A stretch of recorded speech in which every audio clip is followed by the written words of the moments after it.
네, 오늘은 믿음으로 행할 때라는 제목의 말씀 우리가 함께 나누기 원합니다. 여러분 지난 한 주간 평안하게 잘 보내셨습니까? 요즘은 정치적으로 또 외교적으로 군사적으로 나라 안팎이 어수선한 때입니다. 국가 간의 전쟁이 위협과 긴장감이 고조되고 있고 전쟁 지역은 장기화되고 있는 상황이고요. 북한은 자꾸만 미사일을 쏘아대고 오물을 담아서 우리나라로 날려보내고 있는 실정입니다. 게다가 기상이변으로 여러가지 재해 소식들이 끊임없이 들려오고 있습니다.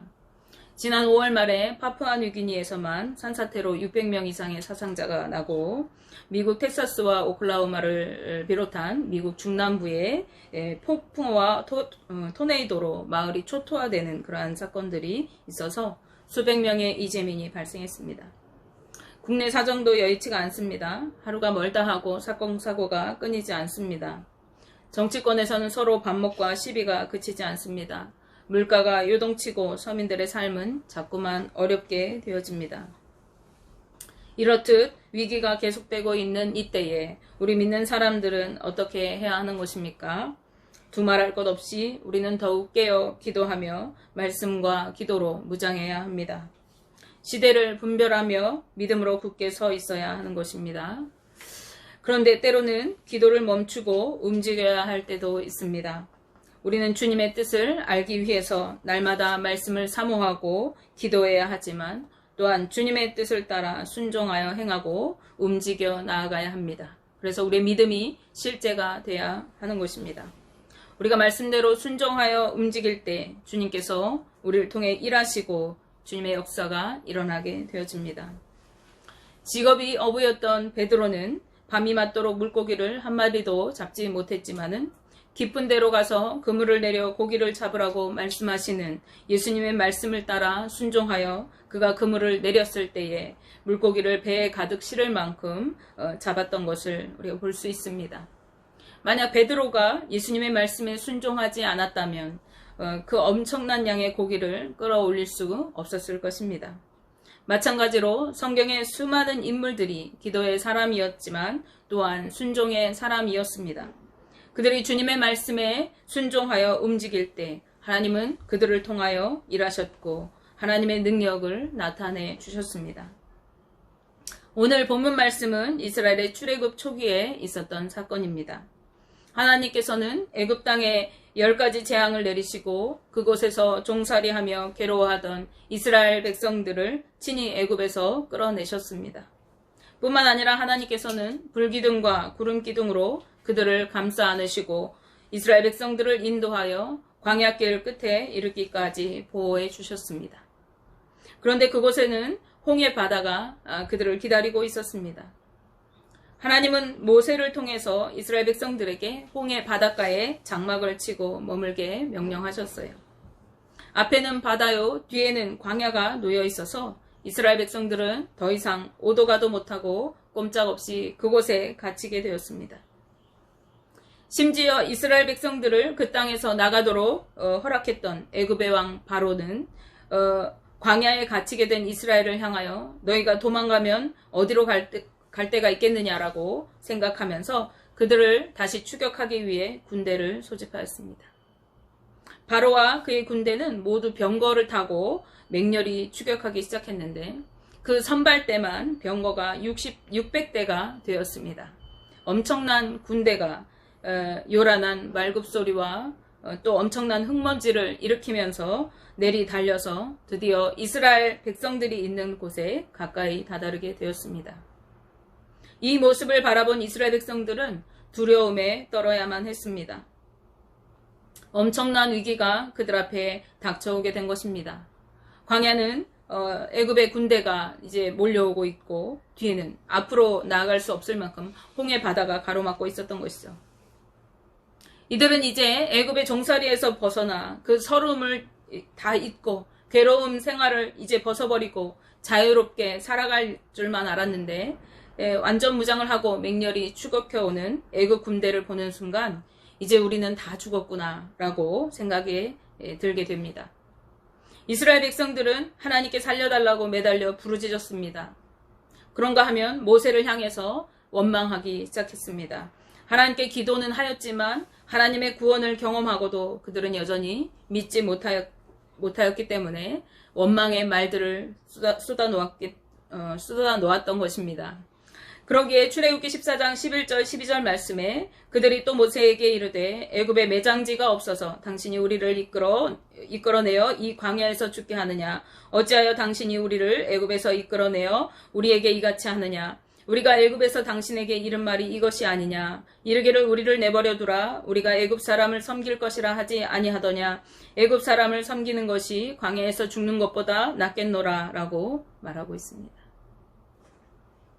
꼼짝없이 애굽 군대에게 죽을 수밖에 없게 된 이스라엘 백성들은 왜 우리를 이곳에 데려와서 죽게 하느냐고, 우리를 애굽에 그냥 살도록 내버려 두는 것이 이곳에서 죽는 것보다 훨씬 더 나았겠다고, 그러게 우리가 애굽에 있을 때 당신들과 같이 가지 않겠다고 말하지 않았느냐고 끊임없이 원망의 말을 내뱉은 것입니다. 이들은 하나님께 부르짖어 기도는 하면서도 믿음이 없기 때문에 입술로는 자신들의 지도자를 향해 끊임없이 원망하고 비난하고 있었던 것입니다. 이것은 모세에게도 위기가 아닐 수가 없습니다. 그러나 이스라엘 백성들이 지금 처한 상황은 하나님께서 계획하신 것이었습니다. 모세는 하나님께서 이러한 상황 가운데 영광을 받으시고 애굽 사람들에게 하나님을 알게 하실 것이라고 하는 말씀을 하나님으로부터 들었기 때문에 두려워하지 않고 오히려 백성들을 안심시켰습니다. 출애굽기 14장 13절 14절 말씀에 모세가 백성에게 이르되 너희는 두려워하지 말고 가만히 서서 여호와께서 오늘 너희를 위하여 행하시는 구원을 보라. 너희가 오늘 본 애굽 사람을 영원히 다시 보지 아니하리라. 여호와께서 너희를 위하여 싸우시리니 너희는 가만히 있을지니라 라고 말씀합니다. 모세는 하나님께서 우리를 위해 싸워주실 것이기 때문에 너희는 두려워하지 말라고, 그저 가만히 서서 너희를 구원하시는 하나님의 일하심을 바라보라고 말씀하고 있습니다. 너희가 보고 있는 저 두려워하는 애굽 군대, 저 수많은 군대를 한 사람도 다시 볼 수 없도록 하나님께서 물리쳐 주실 것이라고 말씀하는 것입니다. 그리고 모세는 하나님께 기도하였습니다. 아마 모세가 이렇게 기도했을 것 같습니다. 만군의 여호와 하나님이여, 약속하신 주의 구원을 우리에게 보여주옵소서. 우리를 치려고 달려오는 저 애굽 군대로부터 우리를 보호하여 주옵소서. 우리는 더 이상 나아갈 곳이 없습니다.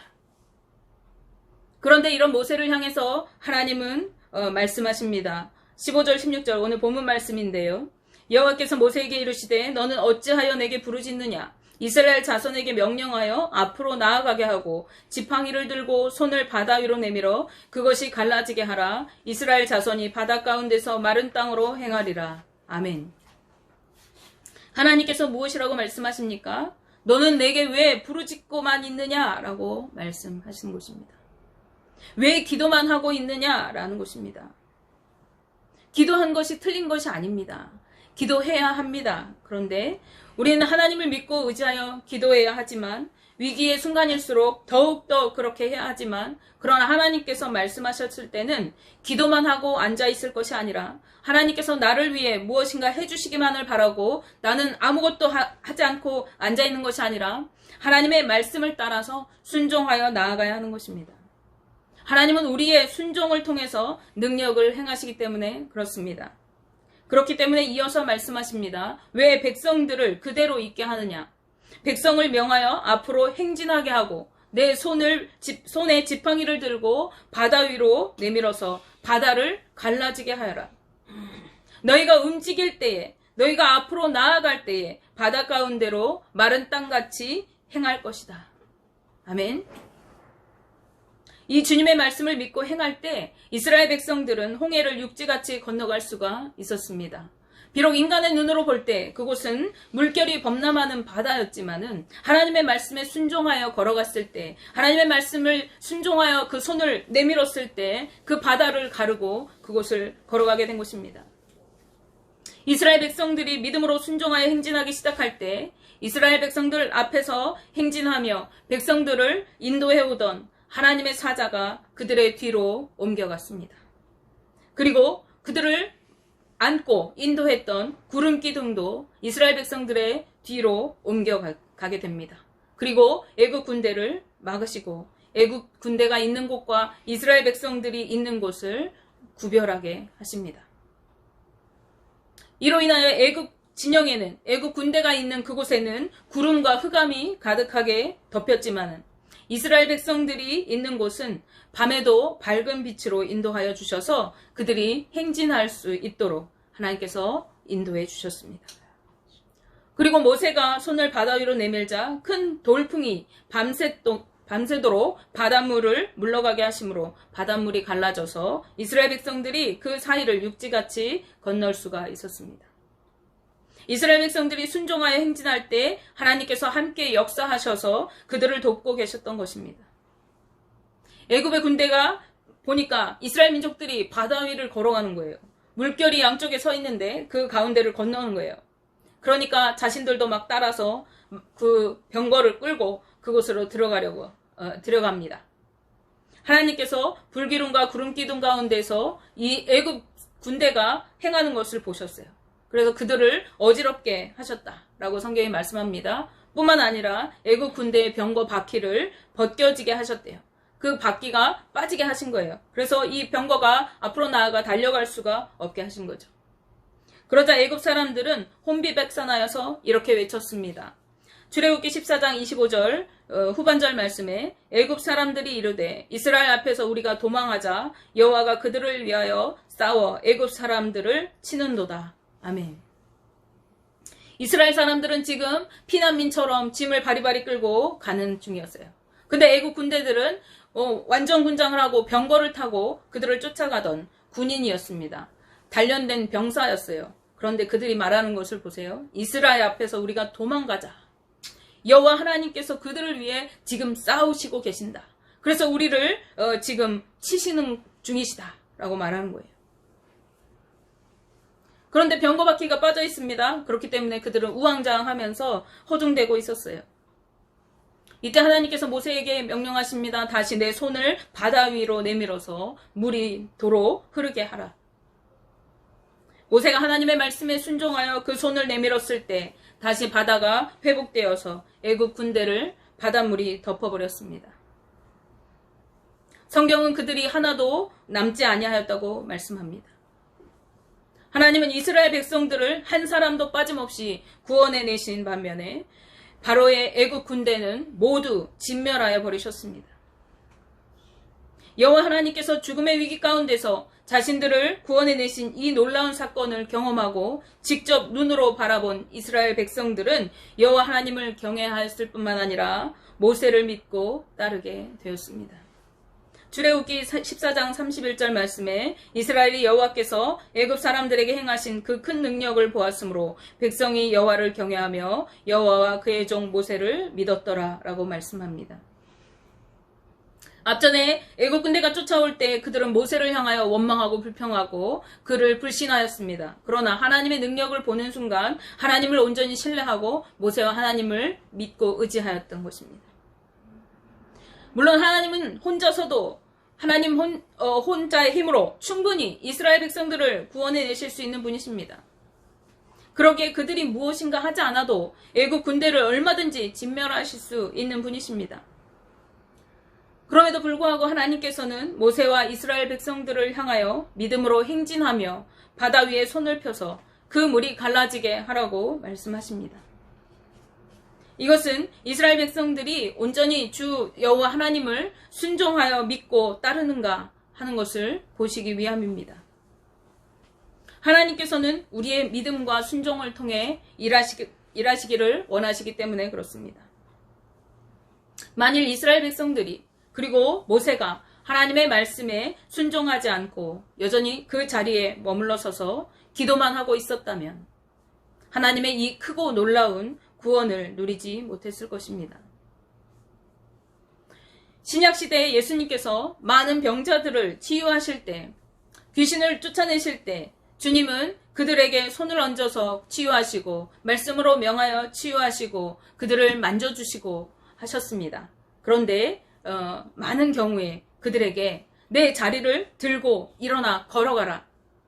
실로암 못에 가서 내 눈을 씻어라.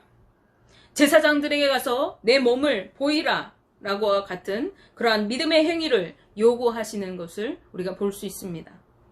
그리고 그들이 예수님의 말씀에 순종하여 행할 때 38년 동안이나 중풍병에 걸려서 누워있던 자가 일어나서 건강하게 걷고 뛰게 되었습니다.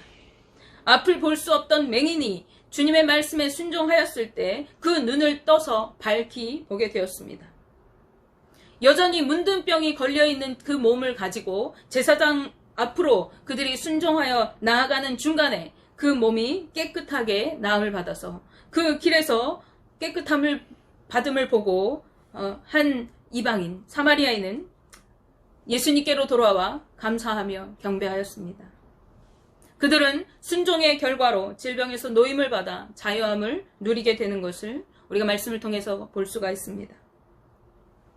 주님은 믿음의 기도에 응답하시는 분이십니다. 또한 주님은 말씀의 순종함을 통해서 역사하십니다. 여러분의 믿음이 실제가 되기를 원하십니까? 말씀에 순종하시기 바랍니다. 하나님의 말씀대로 한 발짝이라도 여러분이 그 걸음을 뗄 때, 그때 여러분의 믿음은 여러분의 삶 가운데 실제가 되고 하나님의 능력을 경험하게 될 것입니다. 만일 여러분이 위기의 상황 가운데 놓여 있다면 더욱이 먼저 그 문제를 주님 앞에 내려놓고 기도해야 하지만 또 기도만 하고 앉아있을 것이 아니라 주님께서 우리에게 말씀하실 때 그 말씀을 따라 순종의 걸음을 내디뎌야 하는 것입니다. 그럴 때 하나님께서는 우리를 도와주시고 역사하심으로 위기에서 벗어나게 하시고 변화된 삶으로 하나님의 놀라운 구원의 역사와 은혜를 누리게 하시는 것입니다. 그런데 많은 사람들이 순종하지 않고 그 자리에 그저 주저앉아 있습니다. 그저 하나님께서 문제를 해결해 주시기만을 바라고 자신은 주저앉아서 아무것도 하지 않는 것입니다. 기도는 하고 있는데 기도와 삶이 연결되지 않습니다. 말씀은 많이 듣고 있는데 말씀은 말씀이고 내 삶은 삶인 채로 살아가게 되는 것입니다. 이러한 모습으로 살아갈 때 우리는 하나님의 능력을 경험하지 못합니다. 믿음이 우리 삶에 실제가 되지 못합니다. 주님의 말씀과 나는 관계없는 삶을 살아가게 되는 것입니다. 그러므로 오늘 주님이 내게 하시는 말씀에 귀를 기울이시기 바랍니다. 그리고 그 말씀에 의지하여 자리를 털고 일어나시기 바랍니다. 믿음으로 순종의 걸음을 떼시기 바랍니다. 그럴 때 여러분은 주님의 능력을 경험하게 될 것입니다. 그럴 때 여러분의 걸음걸음은 주님의 역사가 될 것입니다. 원하기는 저와 여러분의 믿음이 믿음으로 뜨겁게 기도하고 또 말씀에 온전히 순종함으로 주님의 능력을 힘입어 살아가게 되시고 우리의 믿음이 삶 속에 실제가 되어 하나님의 역사를 이루어가는 거룩한 하나님의 백성들 되시기를 주님의 이름으로 축복하며 기도합니다.